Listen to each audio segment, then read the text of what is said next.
have a lot of thoughts about The Devil Wears Prada too, because the movie just doesn't reach the same levels as the very first one because it doesn't focus enough on Miranda and Andy's relationship, in my opinion. Now, I know what some of you are going to say, Chelsea, that wasn't the point of this movie, and you're right in many ways, but they couldn't really find the point of the movie overall, in my opinion. One of the main issues I had is they had multiple plot lines going in different directions, and they were kind of trying to take a stance. They were talking about the end of journalism, the end of the fashion industry, fast fashion, AI was touched upon, but none of these things they really went into depth or focused on, which, okay, maybe that wasn't the focus of the movie, but then what was? And I am going to be honest, I did like that the characters are going through a lot of the same things all of us in real life are going through, the economy crashing, layoffs, private equities buying everything up, consolidations, all of those fun things. But they still weren't addressed to the level we wanted because at the end of the day, the happy ending was just another billionaire buying the company. And while there were some seeds planted early on in the movie that the character Lucy Liu plays is going to buy the company, I don't think it was really that well foreshadowed, and it felt a little bit like a deus machina. Another thing that bothered me was the softening of Miranda Priestley's character. Now, don't get me wrong, Meryl Streep did a fantastic job. Of course, she's wonderful. She's Meryl Streep. She can do anything.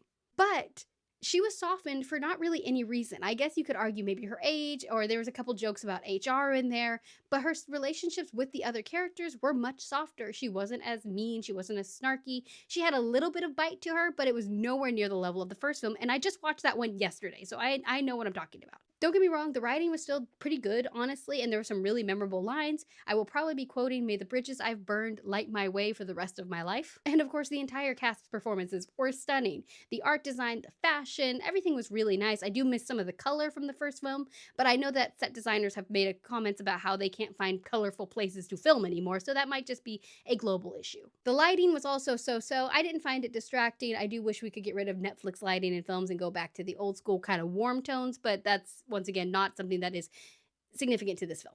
I really did enjoy it. I would watch it again. It does not reach the heights of the very first one because, like I said, we just don't really get that much character development. They're all kind of static in this one, and I feel like in some ways the messaging undercuts the very first film because Andy doesn't regret it in the first film. She just made her choice, but yet she comes back so willingly and is still seeking Miranda's approval. And then at the end of this one, it seems like she's making the opposite choice to what she did in the first film, which you could argue is character growth, but it doesn't feel deserved. So she chooses to stay, but I don't really fully understand her reasoning behind that when in the first film, she's faced with the same choice and makes a very different decision. It's also interesting to note that they didn't really do a whole lot with her character that was impactful of her choices at the end of the first film because they didn't give her any type of family and they only had one of her friends left. And she was really focused on her career just in a different path, like what she originally wanted, which granted, I'm happy for her, but it still felt like an odd choice. I may sound like I didn't enjoy the film, but I actually did enjoy it much more than I thought I was going to be completely honest with you, and I will give it an 8 out of 10.